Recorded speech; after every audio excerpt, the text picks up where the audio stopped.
Hey, Mike here. I just wanted to let you know that you can listen to Dark Poutine early and ad-free on Amazon Music, included with Prime. You're about to listen to a historical episode of Dark Poutine. After episode 149, you will find Scott is no longer with the show. In an effort to maintain continuity and offer listeners as many episodes as possible, we are leaving the episodes in which he co-hosted intact. Thank you.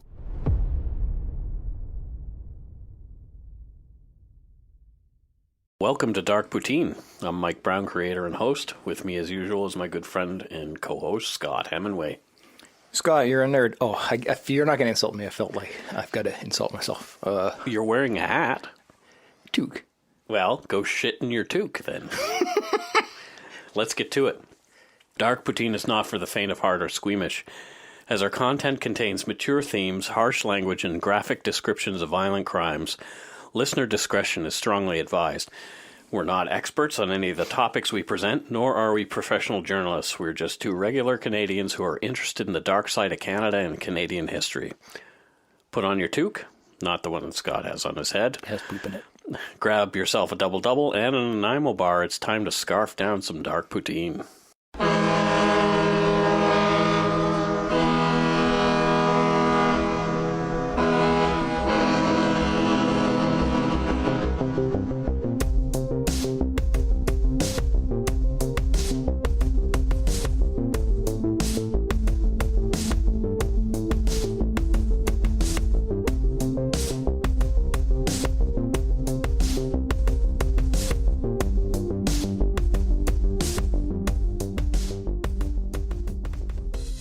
Welcome to episode 19 of Dark Poutine. So this is going to be take two because we tried to go yesterday and my voice was shredded again because of this stupid post-nasal drip and horrible cough that I have. Mike's got Ebola. Apparently. Yeah, you got Ebola. I don't think those are symptoms of Ebola, but... I've read a book on it. How long ago did you read that book? Semantics, Mike. No. A year ago, 25 years ago, what's the diff? Okay. Anyway, in episode... Ebola. In episode 18, we covered the early life and crimes of Allan Legere, including his first murder, that of Chatham's shopkeeper, John Glendenning. Legere had been sentenced to life in prison with no chance of parole for 18 years in 1987. He started appealing his sentence right away. This guy couldn't take responsibility for himself ever, claiming it was the other men who'd committed the murder of Glendenning and attempted murder and sexual assault of Glendenning's wife, Mary. He'd been there, but was innocent of the crimes as he was merely a bystander. He said he only went inside to tell the others to hurry up. Oh, well, that changes everything. Yeah, he's just trying to be efficient and hurry things along. Efficiency is important. You have been a supervisor at a call center. Oh, I have. Good decade, if it's taught me anything. Yeah. Numbers. It's all about the numbers. In the meantime, Legere began to plot his escape. Sitting in jail wasn't his thing, I guess. Yeah. Legere thought the system was crooked, and he was being conspired against. Forget the fact that he'd murdered an elderly man, then raped and beaten his wife almost to death. Nope, those are inconsequential. Well, reality and Allan Legere are not good friends. No, clearly. Legere drove pins into his ears, trying to cause an infection. It reminds me of that. Who was that guy who would, in like the 40s, who would stick needles in his rectum? Albert Fish. Yeah, Anyway, so it worked. Legere got an ear infection, and so he had to be taken from the Atlantic Institution, the Corrections Canada Maximum Security Prison in New Brunswick, to a specialist office in Moncton. So it was about like an hour and a half away. Okay. He didn't try to escape on his first or second visits in October and November of 1988. It was too friggin' cold out. Classic Canada. Classic Canada. I've seen it snow on Halloween. Really? Yep. Yeah, not here in BC, but... No. Back in Nova Scotia, it was a bit of a drag when that happened. He did his homework when he was out in the doctor's office, casing the joint, and he got the lay of the land, and this would be the perfect place to escape from. Now, how is he going to go about that? get a plan. Well, first he let his beard and his hair grow long and shaggy. Easy to shave off, right? Correct. If they're looking for a hairy, beardy guy, Yep. you just shave that off. Legere was seen as easygoing with the staff inside, all part of the plan. While everybody else was busy being an asshole, he played sweetie pie to fly under the radar. Yeah, all part of that manipulation that killers are known for. Yeah, in his mind, the guards were suckers, and he played them like a fiddle. No one saw Allan Legere as an escape risk, so he was pretty successful. On May 3rd, 1989, that was the day when all that would change. Legere had another specialist appointment in Moncton. That morning at around 7:40, prison guards Bob Hazlitt and Robert Winters came to get Legere ready for his doctor's visit. Legere was busy in the bathroom and would buzz his call button when he was ready. So, I'm busy doing my thing. Bathroom, we got a bathroom. Yep. After he was done, the guards collected him and they began walking away. And Legere said he needed to return to his cell for a crossword puzzle book and a change out of his slippers into his shoes. Innocent enough. Sure. What was he doing there, though? Getting a crossword puzzle and slippers. There you go. Excellent. So they let him return on his own, and he was back in a couple of minutes. They did the requisite strip search, even doing a visual inspection of Legere's rectum, but not using the handheld metal detector that was nearby. Okay. Well, if they had, they would have found the collapsed TV antenna that he'd shoved up his butt only minutes earlier. Oh, okay, yeah. So I don't know if he was trying to get, the hockey game or something. Better reception, clearly. It was about reception. If you've got an antenna up your ass, I'm sure that... clearly, it's about reception. So it's about reception. I don't know how well received that's going to be, but... Anywho... The second oversight came when they went through his belongings that he was bringing along with him on his little jaunt to the doctor's office. So he had a ballpoint pen for his crosswords and 2 old port cigars. However, anybody who knew Legere knew he didn't smoke, but the guards didn't know him that well. He'd hidden another piece of metal in one of the cigars to help him with this escape plan. Uh-oh. After searching Legere and turning up nothing, the guards locked him into leg irons and handcuffs and chained it all together by one of those body belts. Okay. So, the ones that keep everybody together. Yep. He looked like Harry Houdini before a trick. He did have some tricks up his sleeve. Well, not his sleeve, but you know what? He had some. Yeah. Bob Hazlitt and Robert Winters, Allan Legere, all piled into the prison van for the 90-minute drive. A third corrections officer, Doug Sweezy. I don't know why I liked this name when I wrote it. Immediately I thought, that's a dope name. Yeah. What's your name? My name's Doug Sweezy. Yeah. It's like... Anything. Oh, imagine Scott Sweezy. The double S's. Scott Sweezy. Well, you could just take the S off and make me Mike Wheezy because I'm asthmatic. Oh. Yeah, bump on. Grown. So anyway, Bob Sweezy was at the wheel of the van. On arrival at the hospital, Legere and Winters and Hazlitt got out of the van, and Sweezy stayed in the van to keep it running and warm or whatever. To keep it Sweezy. Keeping it Sweezy. No one would notice until later that one of Legere's cigars lay on the floor of the van, broken open. Legere immediately complained upon entering the building that he needed to go to the bathroom. Didn't he just go? Yeah. I guess, the reception wasn't what he needed it to be, and he had to adjust things. So Winters took Legere to a staff washroom, and Hazlitt went off to do some paperwork. And with no stalls, it was just one of those one-holer washrooms with just a single door that opens on into the hallway. Oh, yeah, okay. So Legere just went in by himself because the guard's like, well, there's no windows in here, so he's not going to escape out a window. Yeah. So, of course, you're just going to let the guy go in there and do his business. So Legere went in by himself. A minute later, the door opened a crack, and Legere asked Winters if he could grab him some toilet paper. Another fair request. Yep. So here's the reception right over here.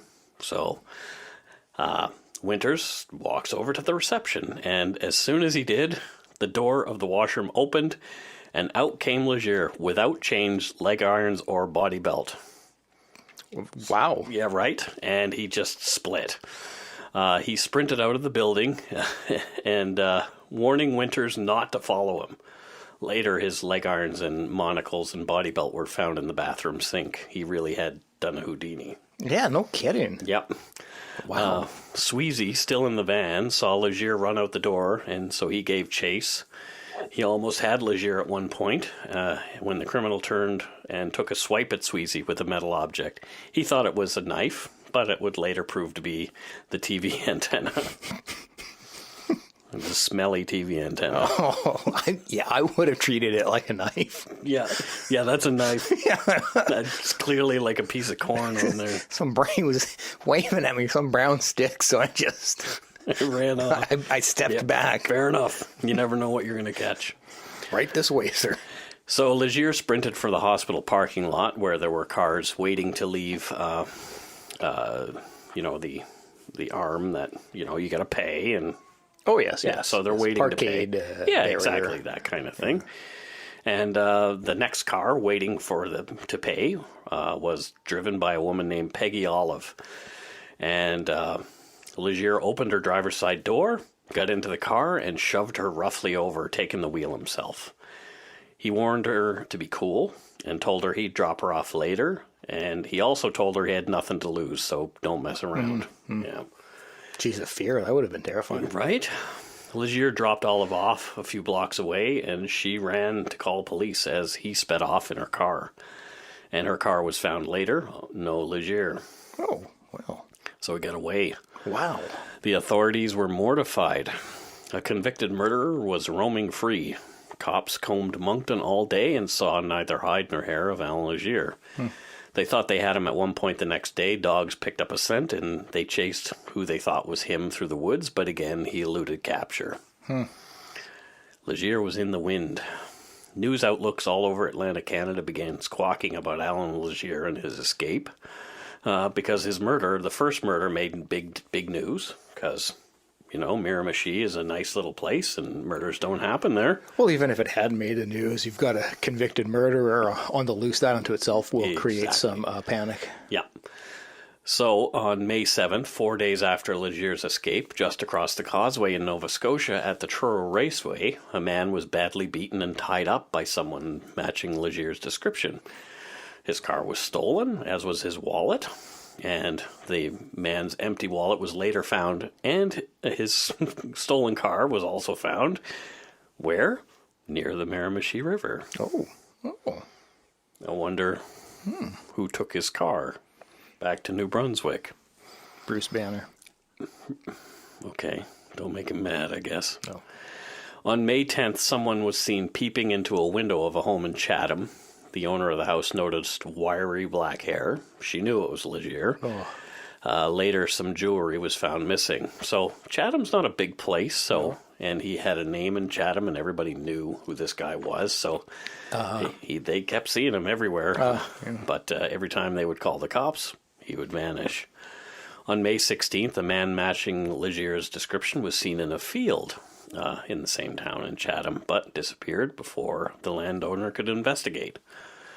There were 2 more sightings in Chatham before the end of May. On May 28th, Allan Legere would kill again. Eesh. Annie Flam was a kind 75-year-old corner store owner, and she lived there with her sister-in-law, Nina. What's is it in a, well, maybe we'll find out, but I'm curious about, it's 2 store owners he's gone after. Right. If you ever needed something, you went to Annie's. Her store had been there for 50 years. Oh, wow. So her sister-in-law, Nina, she went to bed around 10:30 that night, and Annie was up watching TV. Mm-hmm. At around 11:15, a man wearing blue jeans and white running shoes was seen in the alleyway near Annie's. No one thought any more of it till later on, obviously. Harry Preston of Newcastle drove by Annie's at 3:50 a.m. He saw smoke. He pulled over and got out of his car and ran up and began pounding on the door because Annie's was on fire. Oh. So he was trying to rouse the Flams, who he presumed to be sleeping. You know, people sometimes will sleep through a fire if the alarm doesn't wake them up. Yep. So a cop car with 2 police officers just happened to be passing at that time and called the fire department. One of the cops went around to the back door, went through the storefront to find Nina, partially clothed and nearly unconscious. She told police she'd been raped. A man in a mask, calling himself Gerald, had startled Nina out of a dead sleep. He wanted $3,000 and claimed he wouldn't hurt her if he got what he wanted. He lied, though. He ended up beating Nina and asking about a safe that didn't exist. When she couldn't tell him what he wanted to know, Legere raped Nina. When she wasn't compliant during the rape, he mercilessly beat the 62-year-old woman. Legere had set at least 5 fires around the Flam's house to cover things up, one of which was on the mattress where Nina was laying before she was able to make it to her feet and struggled to the foot of the stairs where she was later found. So she was pretty badly burned as well. Oh, no. Where was Annie? Oh, I don't have a lot of optimism. No. Annie Flam's body was found in the smoldering rubble of her home and business. She'd been beaten to death. Her jaw was badly broken. Oh. Ironically, on May 29th, the day that Annie Flam had died, the Supreme Court of Canada ruled that Allan Legere had until October 1st to have his appeal heard on the murder of John Glendenning. Okay. So... yeah, odd time. Hey, butthole, if you would have stayed in jail, you probably would have gotten an appeal. And whether he got out or not is another thing. But, yeah. So the cops played tapes of voices to Nina Flam, and one of which was Allan Legere. But she couldn't identify any of them as the person who had attacked her. And some cops and some people thought, for sure, this is Legere, but oddly, some doubted, even though the crime practically mirrored the Glendenning murder. Exactly. Like you mentioned before. Yeah. Yeah, it's like, stick to your MO, I guess. Yeah. It's like, I think... well, I think perhaps it's about, there's going to be, if you live on the property, there's most likely going to be money there. Mm-hmm. You're going to keep a lot of the cash and transactions from the day on site, I would imagine. So that's probably his MO. Yeah. There's going to be cash. Yeah, I'm drinking chamomile tea and honey. Did you call me honey? No. Oh, mate. Cutie patootie. Oh, blushing. Anyway, throughout the summer and early fall, the sightings continued. But by the time the cops showed up, Legere, or whoever it was, had vanished. He entered a home at one point with a shotgun and knocked out a couple who lived there to rummage around the house on his own. In another incident, a man was shot in the back with a shotgun by a stranger matching Legere's description, demanding money. The man survived, but barely. Holy cow, it's not often you survive a shotgun blast. Yeah, well, he could have been using birdshot. Is that... yeah, birdshot is tiny. Like, they're tiny little pellets. But if you're close enough, that's going, isn't that still going to rip a person apart? But who knows? I don't know any of the real particulars there. I want details, Mike. I want photographs. You know that thing I told you to do in your hat? Yeah. Yeah. Do it now. Do it now, Scott. No. Oh, God. The stench. Investigators also started to consider this newfangled investigative technique known as DNA fingerprinting. They'd read a lot about it. There'd been cases in the UK and in the US, but there had never been any successful prosecutions in Canada by way of DNA. People had gotten off. They had been exonerated with DNA evidence, but nobody had ever been convicted at that point. Interesting. Yeah. So, in October, Legere was still on the run. The Supreme Court tossed out his appeal on October 12th. Because if you're not there to show up to do it... when you're supposed to be in prison. Exactly. Exactly. Part of the deal was he had to turn himself in to get his appeal as well. But it was a little late for that. Yeah. The next day, October 13th, 1989, Legere would kill again. Wow. Sisters Donna and Linda Daphne were Legere's next victims. Linda Daphne was arriving home around 10:15 from a coffee date with a friend at a local Tim Hortons. Legere, who was already outside the darkened home, saw her coming and pounced, smashing her in the face with his fist. Legere beat Linda horribly in her gravel driveway, ripping her earrings out and breaking her upper and lower jaw, leaving blood everywhere. Oh, my God. Linda lay knocked out on the gravel. Donna heard the commotion outside and ran to the window just as Legere smashed through the back door.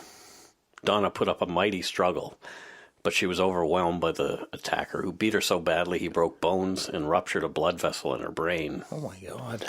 Yeah, just a horrific person. Like part of his MO is violence. And with his bare hands. Because it's not like he's come in and like, freeze, get inside. I'm good. Like his step one is brutalize. Brutalize, Yeah. absolutely. Legere dragged Donna upstairs to her bed, where he threw her on the bed, slashed a hole in her throat, and began torturing her with his knife, slashing and gouging at her. Legere brutally raped Donna, leaving his semen on her body. Donna vomited, as she was unconscious, and aspirated the fluid, choking to death on her own stomach contents. God. Legere left Donna and gathered up Linda, who was still in the driveway, laying outside unconscious, and he brought her upstairs to Linda's bedroom, where he dumped her on the floor, now naked, as he'd undressed her as he went. Oh. He ransacked the house, looking for things he could use. Rolls of quarters were one thing he found. He even felt safe enough to turn lights on in the house as he roamed about. A local teenager saw the lights on around 3:15, but, she thought that's kind of weird, but just walked on because you're not going to assume anything. Yeah, and when you see lights on in a house late at night, your original assumption isn't, oh, something's going on. Yeah, or maybe somebody's up and they're not feeling well or something like that. Absolutely. Yeah, something's up, but nothing that you'd have to worry about.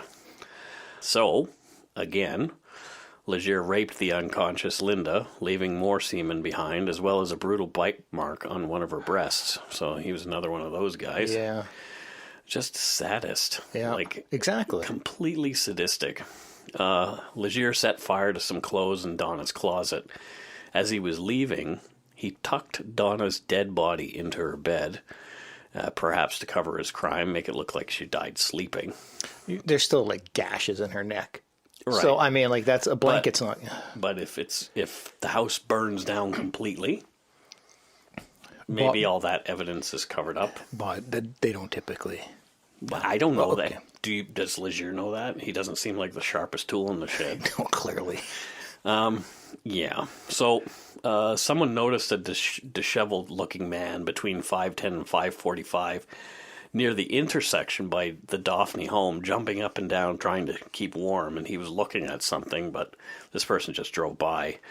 I guess the house wasn't burning down to the quality that he would like, so Legere went back inside. Oh. Although Donna was dead, Linda was still alive. He set another fire, and this one caught quickly, and the house began to really burn. Legere left as the blaze began to engulf the home, and Linda died of smoke inhalation. The Daphne sisters' half-naked bodies were recovered by firemen and taken to the morgue where evidence could be gathered from their corpses. This was clearly foul play and not an accidental fire. Mm-hmm. The funeral director had known the sisters for years, but could not tell them apart because they were so badly beaten. Oh. At 9:30 a.m., the funeral director identified them by their size. Donna Daphne was heavier, and Linda, who was younger, wasn't as heavy. Were they older ladies as well? In their 50s, I believe. Okay. Yep. October 18th, 1989, Crime Stoppers offered a $10,000 reward for Legere's capture. RCMP told the press that yes, Legere was a suspect, but there were others. I don't know who those would have been. Even though the cops wanted to keep the events out of the media, it was impossible to contain, obviously, because now 3 other people have died, and another one is very badly beaten up and burnt. Yeah. So people were terrified. The story went national, and residents of Atlantic Canada who'd never locked the doors before began double locking them, and people even began keeping weapons nearby in their bedrooms and those kind of things in case the monster came calling.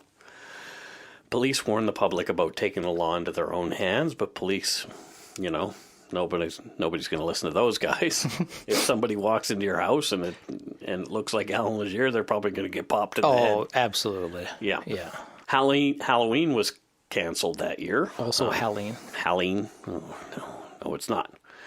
It was Halloween. Oh, was it? Okay. Good. Yes. Good. It was canceled that year in some towns because people were too afraid to let their kids outside for fear that Legere was about. Yeah, I could understand that fear. Yep.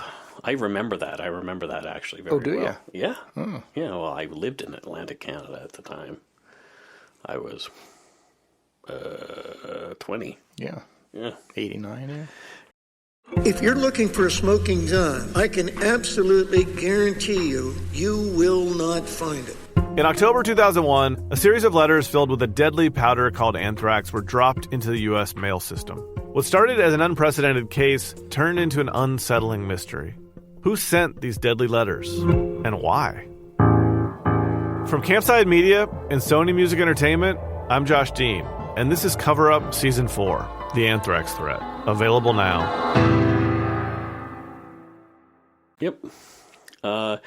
Into November, more sightings, more break-ins and thefts in the Chatham area. Legere was still eluding police.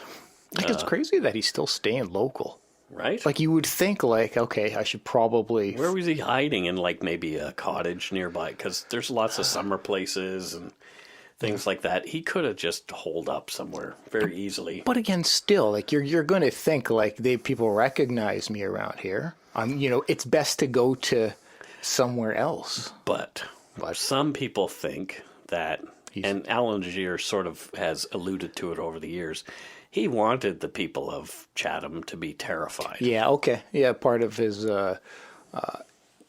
got off on it. Yeah. Like, these people had screwed him over, so he's going to do the same to them. Yeah, that makes sense. Yep. On November 16th, 1989, the RCMP announced that they would be holding a news conference the next day. People were reporting that DNA evidence was conclusively connecting the crimes involving Flam and the Daphne sisters. And from DNA that they had gathered prior from said individual, connected him to the crime as well. But that was only speculation at that point. Many thought the cops were finally going to name Legere the main suspect in the 3 slayings, making him technically a serial killer. Yep. Yeah. There would be one more murder. Yeah. Father James Smith grew up locally and came home to Chatham as a priest in the 60s. He was kind and well respected in the community, always there for his parishioners, lending a hand to those less fortunate. So what a priest should be. Yes, exactly. Yeah. They aren't all awful people. No, absolutely not. Yeah. So Father Smith, in his rectory, heard a racket outside, and it sounded like something hit the side of the house. So he went outside to investigate, finding a ladder against the wall of the garage connected to the rectory. So what the heck? He didn't see anyone around, but heard a noise near the patio and went to look into it. And the back door had been ripped open and kicked in. So he went inside, obviously. As soon as he got inside, Legere rushed at Father Smith, demanding money from his safe. Again, how did he know that Father Smith had a safe? He must have, like, been casing these places. Well, but, I mean, remember the last one, that store, he yelled for, there was no safe there. So that might just be he assumes there's a safe everywhere. Sure, like the church collection, there's got to be a safe nearby. Exactly.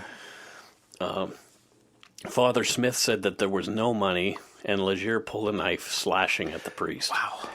Father Smith's hands were cut as he defended himself from Legere's swiping blade. Legere punched and kicked Father Smith, tying him to a chair and torturing him, slashing the old man's face to ribbons with his knife. God. Yeah, see, like, it's clearly, like, violence. Was his yeah. It's a key part of why he's doing all this. Yep. Jesus, what a sick son of a bitch. Yep. After dragging Father Smith into his study and beating him further, Legere strangled the priest, leaving him to choke on his own vomit, just like Donna Daphne. As the priest lay gurgling, Legere jumped up and down on the man's chest over and over, crushing his ribcage. So Legere's like he's a 6 foot tall, 200-pound man jumping up and down on somebody. Holy shit. Yep. Legere went to work on the safe, so there was an actual safe, trying and ultimately failing at opening it. As he'd murdered the priest in broad daylight, he had to wait until dark to make his escape. So what did he do? He ate, and he washed his boots, put plastic bread bags on his feet to keep them dry, changed his clothes, putting the bloody clothes in another bag. He left a bloody footprint on a magazine. He even answered the phone at one point saying, "Wrong number." Wow. Yep. At 6 p.m., police gave their press conference. Yes, Legere was the man they were looking for. Little did they know he'd killed again. So here they are giving this press conference, and a priest, Father Smith, has just been murdered. Yeah, brutalized and left. Yep. Later that evening, around 6:45, Legere hotwired the priest's car, a 1984 Oldsmobile Delta 88, and headed for the train station. He was off to Montreal. At 7:10, people were waiting for the priest to start his evening mass at the Nativity of the Blessed Virgin Mary Church. One of the churchgoers went to check on the priest in the rectory and found a bloody and horrific scene and Father Smith dead. At 7:45, a Via Rail agent sold a ticket for a train to Montreal on the 8:28 p.m. train. He remembered because the man stood to one side while buying the ticket, and he didn't look the ticket agent in the face once. Gee, nothing suspicious about that. No, not at all. On November 17th, 1989, at 2:25 a.m., in Rivière-du-Loup, Quebec, plainclothes officers boarded the train looking for a man with dark hair, maybe a beard or a mustache. At 4:45 a.m., about 18 officers checked the darkened train looking for someone with tattoos of an eagle head and a star on his right forearm and an eagle on his right bicep. So they checked through this 9-car train, so there's lots of people on it. And there it is, passenger number 30, generally matched, but wasn't near 200 pounds of the description. He'd lost weight. He said his name was Fernand Savoy of Boutouche. He was asked to roll up his right sleeve. There was no tattoo. The train was allowed to leave. The description given to police had an error. The tattoo was on his left forearm. No. Fernand Savoy was Allan Legere, and he'd just gotten away again. My God. Isn't that crazy? Yeah. Like no cell phone where you can look and say, no. Wait, that's him. Yeah. The train crew found a pair of work boots and a winter parka hidden behind the plywood that morning. The coat smelled of wood smoke, and there was a rusted nail protruding from the heel of the boot. The boot would later match the bloody footprint found on the magazine in the rectory where Father Smith was murdered.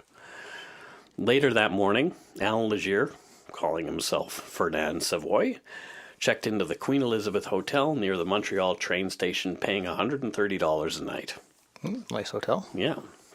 And plus he must have gotten some money from those quarters. I guess so. I don't know. Legere brazenly went to an eye doctor to get a new pair of eyeglasses, as he'd lost his in New Brunswick, and sold stolen jewelry to a pawn shop. Okay. Well. The price on Legere's head from Crime Stoppers now went to $50,000. Things were getting hot in Montreal. Legere was on the move again. He headed back to New Brunswick. He knew the lay of the land there better, and he had been successful hiding out there so far. And plus, I guess he was so pissed off at his people in Montreal or in New Brunswick, he had to go back. Yeah. Just couldn't stay away. No. Legere arrived in St. John. He spent November 23rd, 1989, drinking in a bar called Piper's Pub. And there he wrote a 20-page letter that was essentially his life story as he saw it. Yeah, I'm sure it's going to be weighted heavily in his favor. Of course it is. Of course. He had a plastic bag with him. The bartender asked him what was in it, and he told her it was a gun. Okay. The bartender laughed it off, but it was true. There was a sawed-off .308 rifle in there. Okay. When Legere left the pub, the letter was still on the table. In the letter, Legere explained how nothing was his fault. Of course, poor guy. He'd escaped because he was an innocent man. You know? Of course. Yeah. The other two he'd been with at Glendenning's were the murderers. He was 100% a bystander. He was angry at police. They'd paid people to lie about him. They'd done nothing about his son being molested in 1973. He'd quoted sections of the criminal code, Canadian criminal code, that had been applied to him improperly, quote. He ranted about CBC and Premier Frank McKenna calling the government mafia or worse. Legere hailed a taxi and said he wanted to travel the 152 kilometers to Moncton. Wow. When the cab driver called his dispatcher, he was told the fare would be $100. And when he turned back to the man in his cab, he was holding a sawed-off .308 rifle and said, "Tell them you have the fare. I'm the one they're looking for. I'm Allan Legere."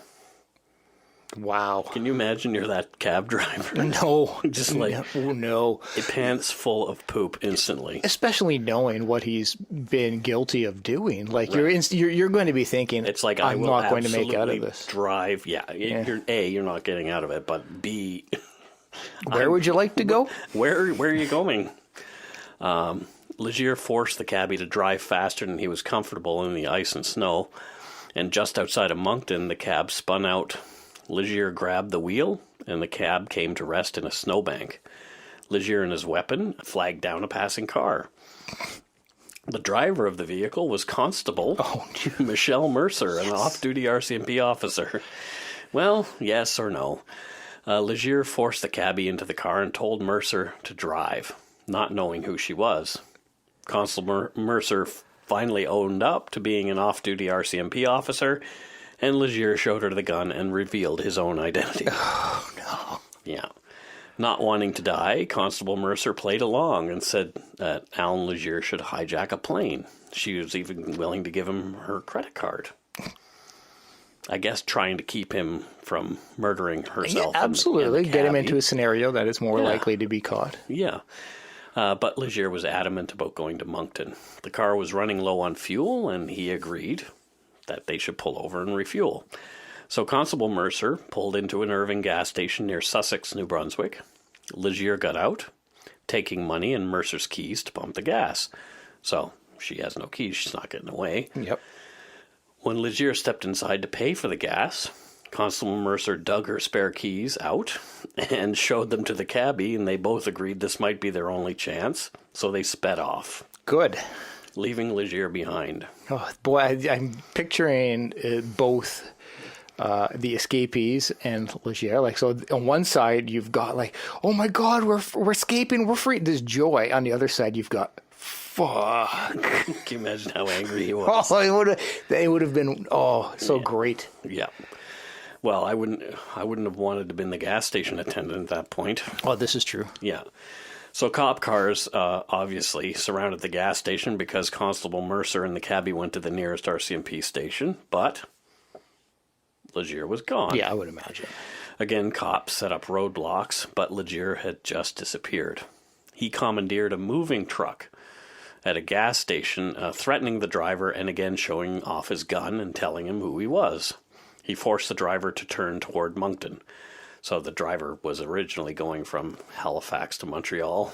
Nothing with somebody's, whole house. And nothing conspicuous or ostentatious about a moving van. No. Like, that's not going to be like easy a to Day spot. and Ross, 18-wheeler truck. Oh my God! Well, exactly. It wasn't a van; it was like an actual. Well, that's what I'm 18-wheeler. saying. Like, Yeah. it's not like you're not hiding in that. No. Oh, they'll never see us. Yeah. It's not like it's like a black '89 Honda Civic or something. Yeah. So after ditching the trailer by the side of the road, they turned down a small road toward the Miramichi River that trucks normally don't travel on. So here's this big truck trundling Jeez. down like this little laneway. Jeez. And so they were spotted, and RCMP were called about the suspicious vehicle. The RCMP came up on the truck and tried to pull it over, and Legere told the trucker to keep driving. They drove for 30 minutes. RCMP towed close behind. The trucker just told Legere he couldn't go any further, and Legere allowed him to pull over to the side of the road. The trucker jumped out of the truck, yelling, "It's him, it's him." He shouted, "He has a gun." The RCMP, guns drawn, one of them had an M16, Oh, well. approached the truck shouting, "I want to see your hands." Legere's hands went up, and the gun was thrown out the window. "I'm all right. I'm okay. You've got me." Yeah, because they cared that you were all right. With that, Allan Legere's 7-month reign of terror was over. Legere climbed out of the truck, and the monster of the Miramichi was taken into custody for what we hope is the last time. I would have thought, honestly, that he would have gone out shooting like death by cop, because he clearly does not want to be imprisoned. He thinks everybody's out to get him, not that he's anything bad. So a lot of the times... Here's the thing. I think he's such a narcissist, he believes he will get off. Wow. Yeah, you're probably right. Yeah. You know, like the universe will conspire in his favor. Yeah. And it's like, yeah I'm just going to get away scot-free. Yeah. Because... Yeah, that's true. Yeah. Yep. And trust me, Scots aren't free. No. On August 14th, 1990, after a day-long trial for escaping custody and kidnapping of Peggy Olive, the lady in the hospital parking lot, the jury found Legere guilty after only 6 hours of deliberation. He was sentenced to 9 years to be served concurrently with his Glendenning life sentence. So I guess they charged him with that first to get him back in jail for sure. Yes. Because if he did eventually get off with the Glendenning stuff, he would just vanish again. That's true. Yeah. Yep. On November 20th, 1990, Legere was charged with 4 counts of first-degree murder against Annie Flam, Linda and Donna Daphne, and the priest, Father Smith. Legere pleaded not guilty, of course.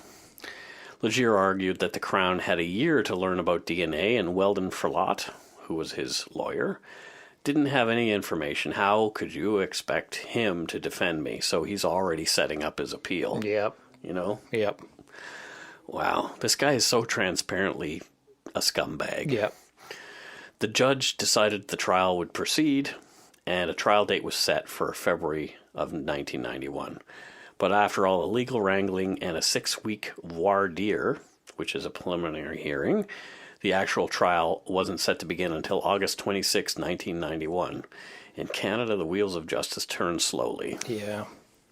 Yeah. They do. Near the beginning of the trial, Legere was screaming that he would be unable to get a fair trial because one of the jurors had even admitted to reading a book that had been printed about Legere. Okay, well then they just remove the juror, don't they? Well, apparently they didn't. But anyway. Oh, okay.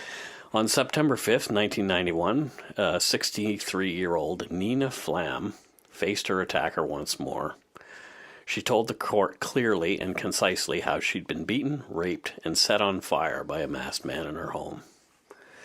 Weldon Ferlot, Allan Legere's defense counsel, cross-examined Nina Flam after a short break in proceedings. It did not go well. Ferlot badgered Nina about the color of Allan Legere's pubic hair. Oh. She said it was light, and Legere has dark hair, so he was arguing it was dark, and they were even saying, let's have him pull his pants down here in court and show everybody the color of his pubic hair. So clearly the press had a field day with that juicy tidbit. Of course. The real star witness, though, was DNA fingerprinting. As I mentioned before, no one in Canada had ever been convicted of DNA evidence at that point, only acquitted. The prosecution did their best to prove that the semen, hair, and blood left at the crime scenes belonged to Legere and Legere alone. Having expert after expert testify, all while Legere was squirming, cursing, and taunting the prosecution from the prisoner's box. This trial would set the precedent for all those DNA cases yet to be tried using DNA evidence in Canada. Even though Legere's attorney tried to poke holes in the prosecution's case, in the end, the jury would convict Allan Legere on all 4 counts of first-degree murder. Hooray. Good. Yeah, exactly. In respect to your convictions, the judge said, on each I sentence you to life imprisonment without the eligibility of parole for 25 years. Sheriffs, please remove Mr. Legere from the court. And Legere said, the trial's not done yet, Your Honor. We'll have round number 2. Dick. Yeah, he's just so easy to hate. Legere was moved from the prison in Renew, New Brunswick, to a maximum security prison in Quebec. And just last year, Allan Legere made the news again when the public feared he would escape when he was being moved from Quebec to another maximum security prison in Alberta. He didn't escape. Although he continues to appeal and be a general nuisance, authorities say Legere is safely locked away and will never escape again. I wonder if he realizes that. Oh, hell no. No. Yeah. No.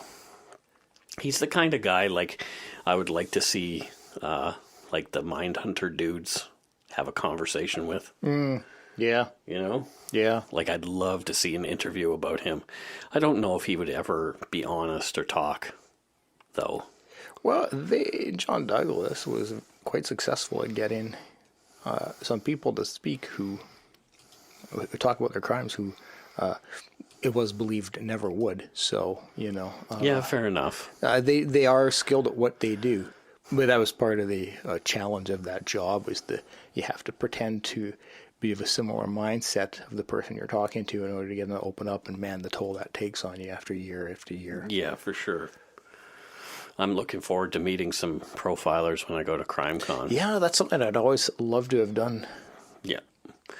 So, thank you to Vanessa S., who pledged for us on Patreon. Woo-hoo! Thank you very much. Thanks, Vanessa. Adam doubled his pledge, who one of our very active members of the Yumber Yard and one of my favorite Aussies at this point. He's awesome. Yeah, he's totally awesome. He's a great guy. Apparently, he's coming to Canada and the U.S. in October. So damn Skippy, we're going to get some poutine. We are so going to shove poutine in his ears. He looks bigger than us, though. So. Yeah, like I don't know if that's the best introduction. It may be. No, I don't think it is. Anyway, we'll be okay, I'm pretty sure. Well, now I'm concerned. Up until that moment, I hadn't been. So thank you so much for our new Patreon supporters. We really appreciate every penny. And I'm just amazed that anybody's giving us anything at all. I know I say that every week, but I guess we're doing an okay job. Yeah, it's crazy to have that sink in, because it doesn't really. No. And I have one correction we have to make. So. Oh, is this about Tanya? No. No, it's not about. That's not for. It's not. Tanya. It's Tonya. Tanya. No, Scott. Oh. How do you say it? Tonya. Tunya. Like petunia? Yeah. Well, petunias are nice. That's what I'm saying. But it's Tonya. Tonya. Yes. Okay, I got Tonya. We are sorry. You corrected us. You can call me Scoot. Scoot. And I'm Matt, apparently. Scoot and Matt. Scoot. Scott is Scooters, just so you know. Yeah, it is kind of, people call me that. Thank you also to Kyla from Toronto, the Prime Minister of Dark Poutine, for the epic video. My God. Right? Oh. So she made a video, and if you want to join the Yumber Yard, you need to find Kyla's video there. Essentially, she had some extra poutine left over. Which shouldn't happen, I'm just saying. Which shouldn't happen. I'm just saying. You should shove all of the poutine into your face. If you do have some left over. Or if you're not a fat person like I am and you actually have self-control when it comes to eating, you may have some left over. And so Kyla shows us some interesting ways to deal with your leftover poutine. Well, I'd go as far as to say she's a skincare pioneer. Oh, absolutely. Absolutely. You're going to see all the celebrities. I'm not going to give away the video, but you're going to see. You're pretty much giving it away right now. Shut your face. You're going to see all the celebrities will be doing it. Yeah. And they'll be flying her out to Hollywood. Oh, for her absolutely. Tips. We are honored just to have such a mind amongst us. I think she's a wizard. Yeah, that's some form of wizard. That explains it. Because there is wizardry afoot. That explains it. Mm-hmm. Clear as day now. Clear as day. Yeah. So, if you are in the mood to, you can donate to us at patreon.com/darkpoutine, or you can send us some donut money via PayPal at our email address, darkpoutine. Oh my God, my voice is going. I have to have a drink of chamomile. Glug, glug, glug, glug, glug, glug, glug, glug, glug. So send us some donut money and some more money for honey and chamomile tea. Keep the voice alive. Exactly. To darkpoutinepodcast@gmail.com. And you can check out our website, www.darkpoutine.com, for show notes and other stuff.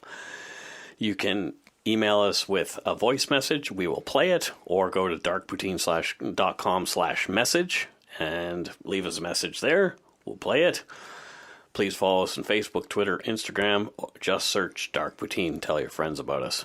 And we mentioned the Umber Yard. Come there. Come there. Come to the Umber Yard. Join the Umber Yard. Buy a shirt. Buy a shirt too. Yeah. Well, there's ways to do that. Woo-woo. You can subscribe to us on your favorite podcast directory like iTunes Podcasts, Google Play, Stitcher, TuneIn, Spotify, or at our host, Podbean. Lots of you have left 5-star reviews and comments on iTunes, and we appreciate everyone. Every little bit helps. So, we've got a promo. It's about Texas crimes, and the podcast is called All Crime, No Cattle. I love it. And so they did a little promo for us, and I was very flattered by what they said about us, and it was very nice to hear them being so kind about our show. Aww. Yeah, so All Crime, No Cattle. You guys are friends of the show for sure. We love it. And they talk about crimes specific to Texas. And one that I really liked, I've listened to a bunch of their shows, and one that I really liked is their show about the two-parter about Charles Whitman. Okay. Yeah, the shooter from the tower. Yeah. I've watched a lot on that. Yeah. Yeah, that. Have you seen the cartoon documentary, The Tower, on Netflix? No, I don't think I've seen that one. Yeah, well, you need to watch that. Cartoon. Yeah, it's a cartoon about that day. Interesting. Okay. It's pretty fascinating. Yeah. Really well done. And I commented to them over Twitter as well, but I really like their music. It's definitely too. If you listen to their podcast, you'll see what I mean. It says Texas to me. It says Wild West. Oh. You know, I'm coming to you from Texas. Although they don't talk like this, this is what I think all people from Texas should talk like. Let's get a petition going. I think so. Yeah. So here is the promo for All Crime, No Cattle.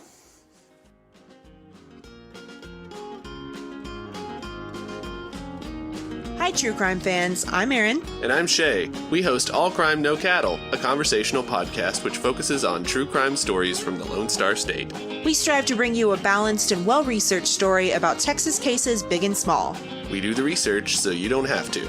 We also end every episode with a good news story, just to remind everyone that real life isn't quite as depressing as true crime can make it out to be. New episodes drop every Thursday, and you can find us wherever you listen to your favorite podcasts. All Crime, No Cattle, because crime is bigger in Texas, y'all.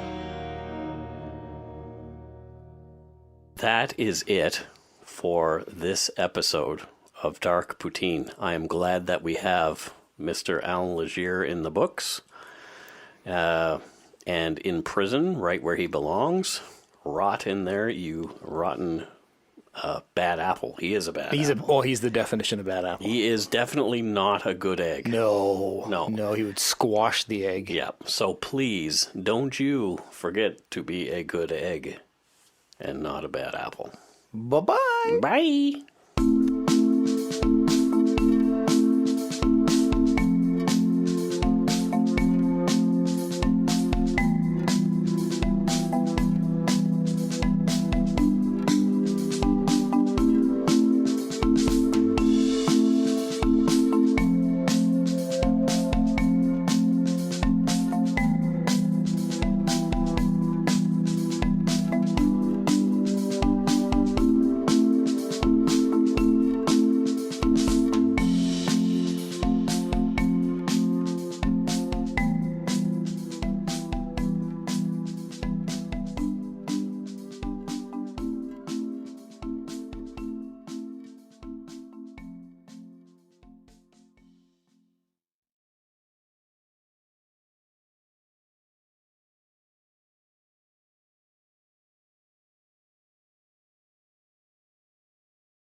Hi, it's Shauna, and I might be a bad parent because my kids think French fries are vegetables. Hey, it's Ryan, and I might be a bad parent because I went out for wings when my wife was in the hospital after giving birth. Johnny here. I might be a bad parent because in my house, the tooth fairy gives pocket change. But we're not alone. Len emailed us and said his 6-year-old daughter's Tarzan moment going from love seat to lazy boy by curtains made him more proud than any dance recital. And Andy left his 2-year-old at the rink. All right, guys, I'm sure we're not alone. Like Andy's kid. For stories and confessions like this, make sure you check out our podcast. It's called Bad Parents, and it's available wherever you get your podcasts. I left a glove at the rink.